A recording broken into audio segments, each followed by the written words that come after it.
Mtazamaji wa Manara TV, hapa nipo ndani ya hospitali ya rufaa ya mkoa wa Arusha, Mount Meru, ambayo ndio hospitali iliyotumiwa zaidi kwa tuhuma za kumbadilisha mtoto, akitajwa zaidi nesi Glory.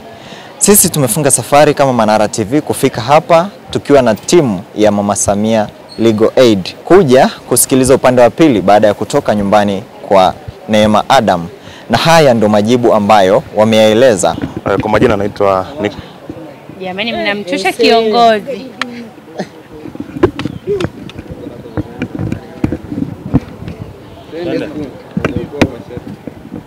Naitwa Nixon Maleko, ni mwanasheria natokea Wizara ya Katiba na Sheria. Pamoja na mimi niko na timu ya wanasheria wenzangu ambao tumekuja katika mkoa wa Arusha kwa ajili ya utekelezaji wa kampeni ya msaada wa kisheria Mama Samia, maarufu kama Mama Samia Legal Aid campaign. Tuko hapa tangu tarehe 28 mara baada ya uzinduzi, na timu za wataalamu zilikuwa zikiendelea na utekelezaji wa kampeni hii katika halmashauri zote 7 za mkoa wa Arusha. Kwa hivyo tukiwa katika utekelezaji wa kampeni hii, tulipata malalamiko kutoka kwa mama na binti yake. Hapa binti wanaitwa Neema, kuhusu kubadilishiwa mtoto mara baada ya kuwa amejifungua katika hospitali ya Mount Meru. Baada ya kupata malalamiko hilo, timu ya wataalamu ilienda kumtembelea binti Neema na kuweza kusikia kutoka kwa upande wake namna ambavyo ilivyokuwa, na vile vile tuweza kumsikia mama yake ambaye ni binti wa Neema, ambaye yeye ndiye alikuwa akimshirikia Neema kwa karibu sana wakati akiwa hapo hospitalini kwa ajili ya kujifungua. Na tuliweza baada ya kuwa tumemsikiliza na kutueleza kwamba alijifungua mtoto wake wa kike akiwa na afya njema na ametimia, kwa maana zile siku za kutakiwa kwenda kujifungua mtoto kuzaliwa, akiwa hana shida aina yoyote, na mtoto alikuwa na kilo 3.6. Lakini akiwa anaendelea na matibabu odini, alipata kuweza kuona kwamba amebadilishiwa mtoto. Yule aliyeletewa alikuwa si yule ambaye alionyeshwa awali, na alikuja huyo mtoto aliyebadilishiwa alikuja na mavazi tofauti na yale ambayo ni ya mama wa mtoto, kwa maana binti Neema. Kwa hivyo alipokuwa ameona hayo, aliweza kumhoji au kumuuliza yule mhudumu, kwa maana muuguzi, ni kwa nini amebadilishiwa mtoto. Muuguzi yule nadhani alimtaja kwa jina la Glory, alimwambia samahani, alimtaka radhi na kumwambia kwamba alichanganya. Kwa hivyo akaenda sasa kufanya mabadiliko tena. Watoto ambao walikuwa wamezaliwa kwa siku hiyo walikuwa na watoto, hapana, siku siku hiyo, kwa maana ya watoto walikuwepo pamoja na yule Neema alikuwa na watoto watatu, wote wakiwa na jinsia ya kike. Kwa hiyo nesi alienda kubadilisha mtoto ambaye pia alipomletea Neema hakuwa ameridhika kwamba ni mwanae. Kwa hiyo hayo sasa ndio yaliyokuwa yametokea, na mama kwanza kuyafuatilia, kwa maana mama wa binti kuweza kuwafuatilia kwa ofisi ya mganga mfawidhi wa hospitali ya Mount Meru, ambapo walijibiwa kwa kadri ambavyo walijibiwa, lakini hakuwa bado ameridhika na majibu ambayo alikuwa amepatiwa, na kuweza sasa kulalamika kwenye vyombo mbalimbali, na hatimaye sisi kama timu ya utekelezaji wa msaada wa kisheria kuweza kufikiwa na hilo lalamiko, na tukaamua kuchukua hatua za maksudi, kwa maana kwenda sasa nyumbani kwa Neema kama tulivyoenda. Na baada ya kuwa tumeshamsikia, ili tulazimu pia kufika hospitalini hapa, hospitali ya Mount Meru, kwa ajili ya kusikia upande wa uongozi wa hospitali wenyewe unasemaje kuhusiana na hilo sakata ambalo limetokea. Tumefanikiwa kuonana na Dr. Mganga mfawidhi wa hospitali ya Mount Meru, ambaye naye kwa upande wake ametueleza tukiwa pamoja na wahusika, kwa maana Neema na pamoja na mama yake mzazi, na alivyokwisha kutueleza aliyotueleza, kwa sababu pia tayari taarifa imeshatolewa na Wizara ya Afya kwa maana ya kutaka hatua zichukuliwe, na tayari daktari pia ametuambia hatua hizo zimeshachukuliwa, ikiwa ni pamoja na sampuli zimechukuliwa kwa maana kwenda kupima vinasaba kati ya watoto wale watatu ambao walikuwa wamezaliwa, akiwa miongoni na mtoto yule wa Neema, ili kuweza kwenda kujua mama husika wa mtoto husika ni yupi. Kwa hiyo zoezi hilo lipo kwenye mamlaka husika, linafanywa kazi, lakini pia mtumishi aliyefanya hicho ambacho amekifanya kama kinavyolalamikiwa na Neema, naye pia ameshachukuliwa hatua, kwa maana kusimamishwa kazi, na kupisha uchunguzi, na hata hivyo amesharipoti kituo cha polisi ambapo upelelezi kule unaendelea, na ikiwa pia nasubiriwa hiyo taarifa ya vinasaba kuweza kufanyika na kutoka kuweza kujua nini ambacho kimejiri au kinaendelea. Jana taarifa zilivyoenea na mkapata hatua za kwanza. Nianze kujitambulisha.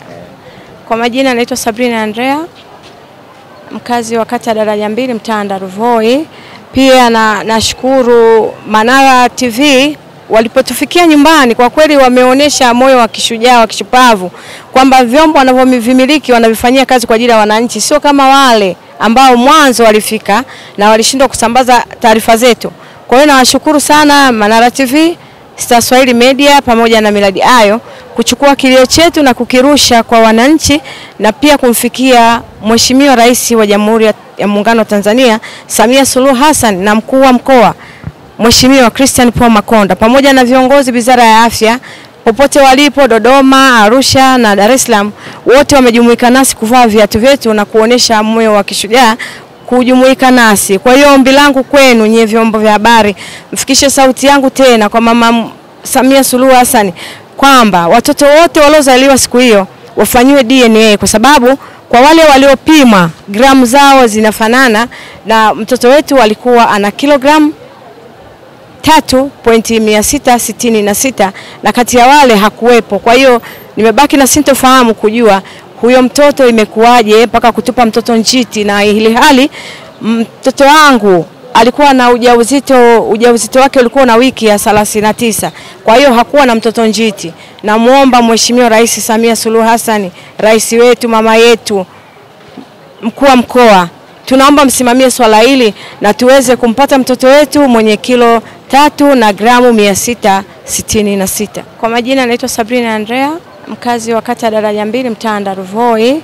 Pia nashukuru Manara TV walipotufikia nyumbani, kwa kweli wameonyesha moyo wa kishujaa wa kishupavu kwamba vyombo wanavyovimiliki wanavifanyia kazi kwa ajili ya wananchi, sio kama wale ambao mwanzo walifika na walishindwa kusambaza taarifa zetu.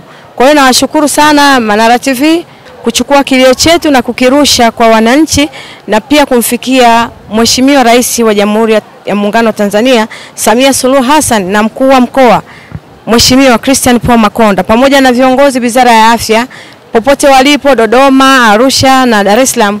Wote wamejumuika nasi kuvaa viatu vyetu na kuonesha moyo wa kishujaa kujumuika nasi. Kwa hiyo ombi langu kwenu nyie vyombo vya habari, mfikishe sauti yangu tena kwa Mama Samia Suluhu Hassan kwamba watoto wote waliozaliwa siku hiyo wafanywe DNA, kwa sababu kwa wale waliopima gramu zao zinafanana, na mtoto wetu alikuwa ana kilogramu 3.666 na kati ya wale hakuwepo. Kwa hiyo nimebaki na sintofahamu kujua huyo mtoto imekuwaje mpaka kutupa mtoto njiti, na hili hali mtoto wangu alikuwa na ujauzito wake ulikuwa na wiki ya 39. Kwa hiyo hakuwa na mtoto njiti. Namuomba Mheshimiwa Rais Samia Suluhu Hassan, rais wetu, mama yetu, mkuu wa mkoa, tunaomba msimamie swala hili na tuweze kumpata mtoto wetu mwenye kilo 3 na gramu 666. Fauzia Mustafa ni wakili, lakini kwa leo natokea kwenye kampeni ya msaada wa sheria kwa almaarufu kama Mama Samia Legal Aid Campaign, ambayo kwa sasa iko hapa mkoa wa Arusha. Leo katika utekelezaji wa majukumu yetu tulikutana na jambo hili, tulipata lalamiko, na baada tu ya kulipokea tuliamua kulifanyia kazi kwa uharaka. Tulipofika kwa mama huyu ambaye anaishi na binti yake, tulipata nafasi ya kumsikiliza lalamiko lake kwa kina, ambapo alituelezea haswa kilichotokea kwa binti yake huyu. Na kama ambavyo tulielezea awali kwa ufupi ni kwamba malalamiko yao ni binti yao huyu wakati wa kujifungua wanahisi kwamba alibadilishiwa mtoto ambaye alijifungua. Kwa hiyo mara baada ya kuwasikiliza, kwa kweli sisi kama timu nzima ya wataalam tuliguswa sana kwa namna ambavyo familia hii ilivyokuwa imeumia, ilivyo ina machungu, kama kweli kitu hichi kilifanyika. Na tuliona kuna umuhimu sasa wa kufika hospitali husika ambayo inalalamikiwa ili kuweza kupata habari kwa upande wa pili ya nini ambacho kilijiri. Na tulifanikiwa kuonana na mfawidhi, daktari mfawidhi wa hospitali hii ya Mount Meru, ambaye naye kwa ufupi alituelezea jambo ambalo lilijiri. Na kwa kuwa sasa jambo hili limeshafika ngazi ya Wizara ya Afya, kwake yeye ingekuwa ngumu kuendelea kutuelezea kwa kina ni nini ambacho kinaendelea au ni nini ambacho kilitokea, kwa kuwa sasa yeye hawezi akawa tena ni msemaji. Na kwa maelezo ambayo alitupatia sisi yalitosha kutupa mwanga wa hatua gani zimeshachukuliwa na nini cha kufuata baada ya hapo. Na tuliweza kugundua kwamba kuna hatua za awali ambazo zilichukuliwa kama kumsimamisha kazi muuguzi huyu ambaye analalamikiwa, lakini vile vile tumepata taarifa kwamba vinasaba vilikuja kuchukuliwa na ofisi ya RPC, na kwa sasa tunasubiria majibu ya vinasaba hivyo.